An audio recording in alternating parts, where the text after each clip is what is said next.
Welcome. And today I wanted to focus on a few different things.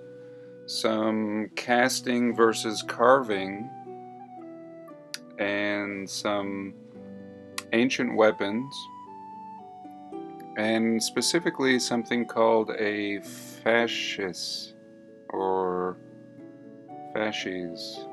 I'm not really sure how to pronounce it. It's a fairly new word to me. And all the wonderful comments that you have given me in furthering my research. I'm really excited to have discovered Flat Earth British by the suggestion again. And he's amazing. I mean, he's really answered the next questions that I've had. There was a mud flood, and okay, yes, yes, but now the who and the what and the why. I think naturally this is the direction we're moving in, and his discoveries with the fasces are really amazing, and I'll get to that very shortly here. So first of all, I just wanted to touch on I've always wanted to do a video on this, and there's so many parts of the world that I could pick, but I just had to pick a couple parts just to make this point, but any part of the world will show this. So it comes down to the whole carving versus casting question.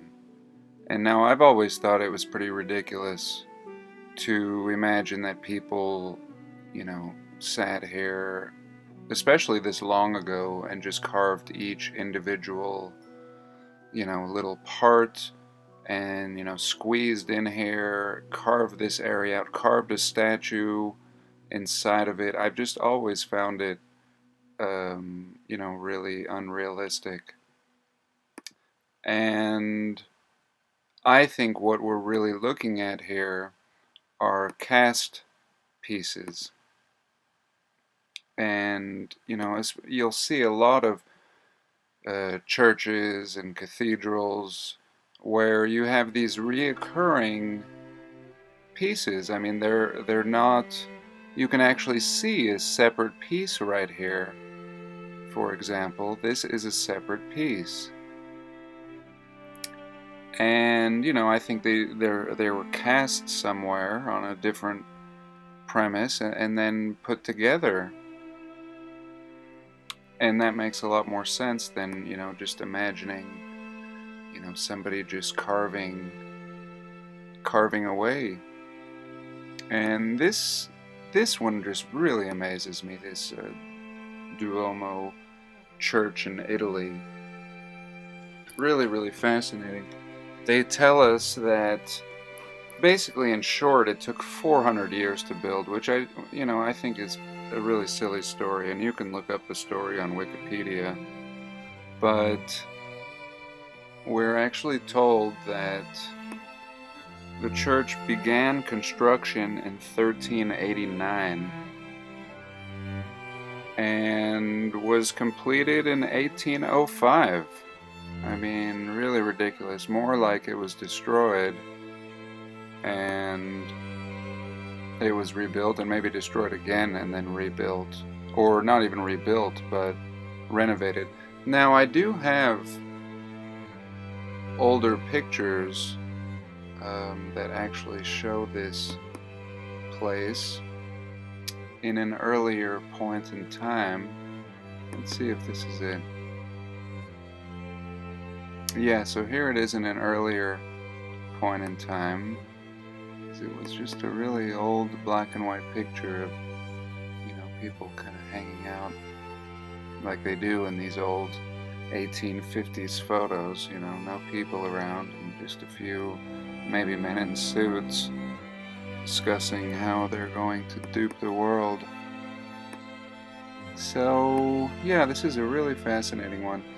And the next place that I'm going to take you to is not far. It's in Spain, and this place is just amazing. I mean, absolutely amazing.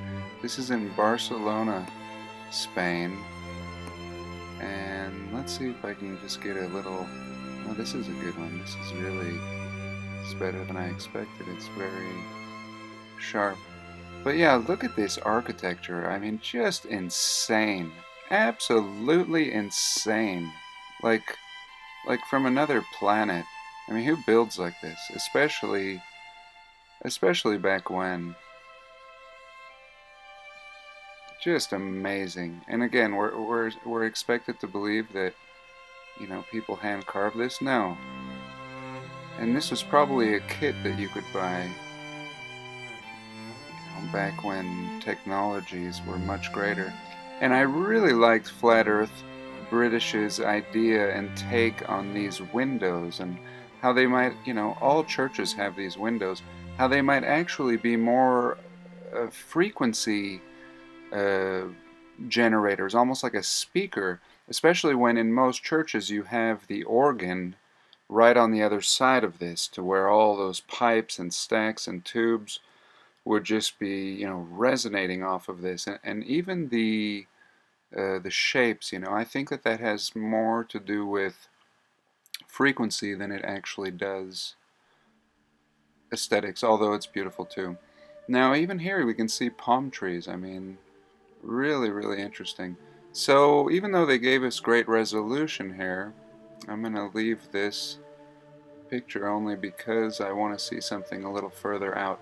And once again, the columns with these, you know, Martin really touched on these columns, and sometimes the columns run, you know, up and down, sometimes they swirl this way, and how this is actually symbolism for the wrapping of wire to produce, again, either frequency or electricity or something of that nature. So this is just really, really cool, and it's led me to think that this, and all cathedrals, you know, these probably the most beautiful buildings in the world are cathedrals. Really. I mean, they're, you know, in the center of towns, and they're absolutely amazing. And yet, you know, I'm beginning to question, is a cathedral even a cathedral? Did it even have anything to do with religion and spirituality? Or are we looking at, you know, some kind of weaponry or power plant or something of that nature? Now, you know, we see a very beautiful building and it's so unusual, but yet, you know, this could be the power plant of ancient times. And, you know, the ancient people, they obviously had a more beautiful architecture than we do. So why wouldn't they, you know, make reflect that even in a power plant? Yes, maybe it has artistic flares, and they didn't want an eyesore, but I really do believe that this has another purpose.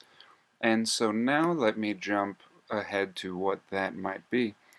And again, I have to thank Flat Earth British for his research, just absolutely amazing.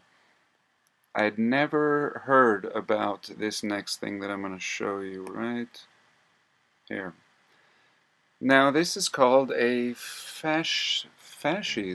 I don't know how to say this, and it's amazing that I've never heard of this before, because they're everywhere.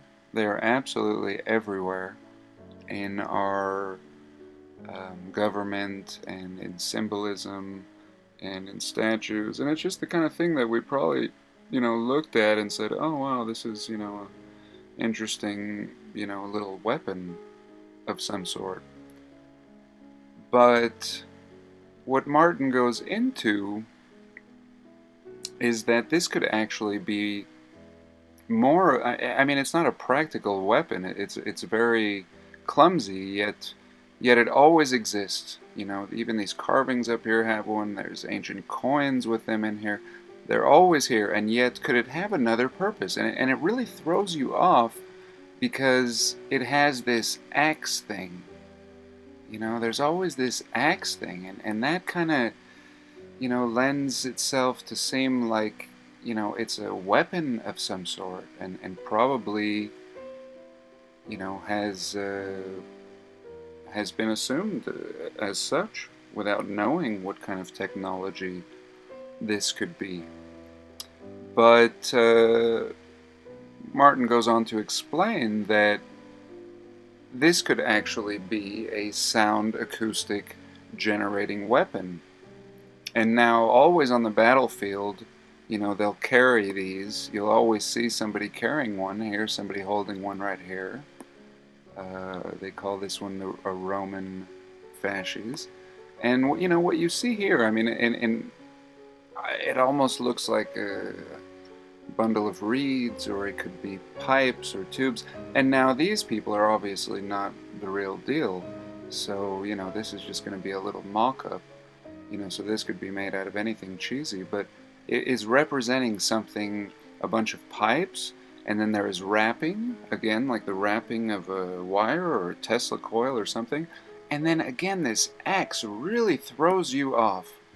And it threw me off until I thought about this. Now, if these were sound acoustic generating devices, and if even these churches could have been, you know, this could be a protection mechanism in the center of the town to ward off, you know, so you have your little portable one that you have on the battlefield, and then you have your, you know, absolutely, you know, you have your big guns at home. You know, these are what protect you. And now this looks more like some kind of weaponry, and all this pointiness, so much pointiness. I mean, must talk about the hardest way to build something. I mean, especially in 1389, you know, and even 1805 when they supposedly finished its construction. This is the hardest way to build something. I mean, so to me, this has a greater purpose. These have to be acoustic generating machines of some sort, and they probably had multiple purposes, but these are insane. And so, yeah, I mean, if you could destroy your enemy with sound, why wouldn't you?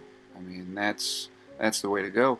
And now we see these people carrying, you know, these around. And here is why I think that this is a sound generating weapon. And I'll show you right here.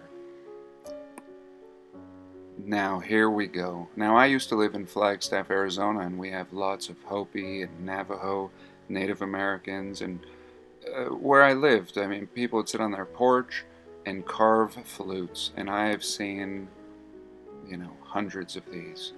And what always caught my attention, you know, back when, was this little knobby deal. I always wondered, what is this little knob?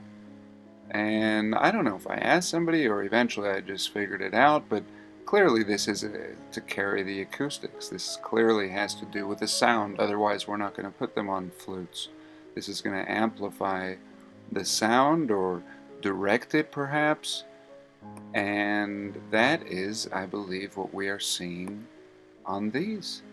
This is the same thing that we see on these Native American flutes. So now you have essentially a, you know, what we're seeing is a flute weapon. And again, this is your portable, mobile version. And today, most people probably think that the fasces is simply a weapon, like it's portrayed right here with this big handle. But if you see the older pictures and the carvings, there isn't a big convenient handle. No, and this axe is not typically on the end. It actually sits right on the edge. And so you can see variations of it. But this symbol, for example, is the more original version, of course, without the sword. So, yeah, I just really am grateful to have learned this new information, and wasn't gonna put out a video so soon, but I was inspired and thought I would share it immediately. Just real quick, I mean, amazing that this answers, it doesn't answer the who exactly, but this answers a how. You know, mud floods did not necessarily need to even be mud.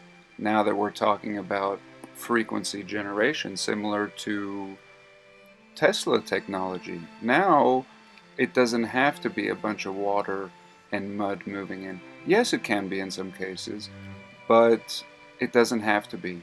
Anyone who's experienced vibrations, whatever it is, a power tool, and you see things moving uphill, vibrations change everything.